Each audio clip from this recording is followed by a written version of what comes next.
Breaking news ABN 24/7 এর পর্দায়। দর্শকদের আরো একবার বলে রাখি, মুহূর্তে বিগ ব্রেকিং নিউজ এবিএন 24/7 এর পর্দায়।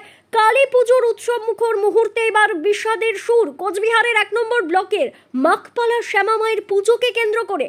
সমগ্র উত্তরবঙ্গের সবথেকে উঁচু মা কালীর মূর্তিতে আগুন লেগে যাওয়ার মতো বিধ্বংসী ঘটনা সামনে এসেছে।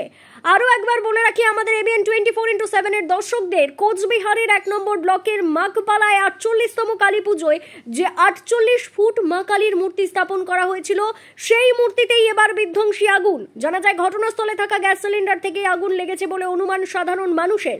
আমরা শুনবো পূজা কমিটির পক্ষ থেকে কি বলা হচ্ছে আগুন লেগে যাওয়ার বিষয় নিয়ে। আমাদের প্রতিমার কাজটা তো ফিনিশিং হয় না, বড় কাজ না। আচ্ছা, আজকেও কাজ করতেছিল মালিক, দুজন মালিক। আচ্ছা, এখন ওরা গ্যাসের ট্যাঙ্কিতে তো মাটিটা শুকায়। হ্যাঁ, শুকানোর সময় যেহেতু মানে গ্যাসের হয়তো পাইপে হয়তো লিক হয়ে গেছে, এমন এরকম ভাবে আগুনটা লেগে গেছে। মানে গ্যাসের থেকে আগুন ছড়িয়েছে, তাই তো? মালিক কাজ করতেছিল ওই সময়। সেটা কেউ নজরে রাখেনি যে এরকম হবে? না, লোক তো ছিল এই জায়গায়, অনেক লোক ছিল, কিন্তু কেউ টের পায় তো। তখন তো ফটাফট ওরা ভেঙে পড়ছে। নামার পরে কারো কোনো দুর্ঘটনা হয় নাই। প্যান্ডেল আর প্রতিমাটাই আমাদের ক্ষতি হয়ে গেছে। এখন যে এই যে একটা অবস্থা রয়েছে, আপনারা আগে বলেছিলেন যে 10 দিন ব্যাপী মেলা হবে। হ্যাঁ, তো কি হবে এখন? মেলা হবে এখনো, দেখি আমরা বিকল্প ব্যবস্থা করবো, আমরা প্রতিমা তৈরি করব। আচ্ছা, তৈরি করে আবার আমাদের মেলা 10 দিনই চলবে। আবার প্রতিমা তৈরি করে আবার 10 দিন ব্যাপী মেলা চলবে? মেলা চলবে। আপনার পরিচয় দেবেন একটু? আমার পরিচয়, আমি বাসুদেব সরকার।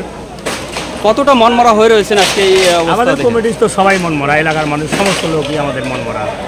শুধু কমিটি না, সমস্ত এলাকার লোক, অনেকেই দূর দূর থেকে আসবে এবং যারা যারা শুনছে যে না মাখপালার মানে প্রতিমার এরকম দুর্ঘটনা হয়ে গেছে, সবাই শোনার পরে সবাই মনমরা হয়ে গেছে।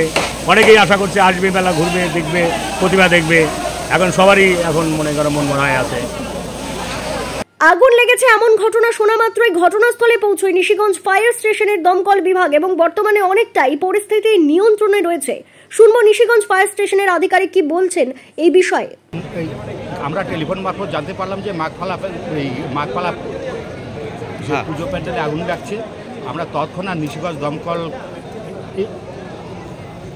কেন্দ্র থেকে ছুটে আসি। আচ্ছা, এসে এখানে দেখি দাউ দাউ আগুন জ্বলছে। তার মধ্যে এখানে সে শুনতে পেলাম যে উপরে নাকি কাজ হচ্ছিল, গ্যাস সিলিন্ডার একটা ছিল, ওই গ্যাস থেকে লিক হয়েই প্যান্ডেলে আগুনটা ধরছে। আচ্ছা, আমরা তৎক্ষণাৎ কাজ শুরু করে দেই এবং এই আধা ঘন্টার মধ্যে আমরা আগুন আয়ত্তে আনতে পেরেছি। কিন্তু দুঃখের বিষয় একটা যে টোটাল মূর্তিগুলো পুরো ছাই হয়ে গেছে। এখন প্রতিমার কিছু নেই? না, এখন প্রতিমার কিচ্ছু নেই। এখন নতুনভাবে করতে হবে। 10 দিনের নাকি প্রোগ্রাম শুনছি এদের। হ্যাঁ, এখন কমিটি যা করে তাই। আপনার পরিচয়? আমার পরিচয় officer in charge, Nishiganj fire station. Bureau news ABN 24/7।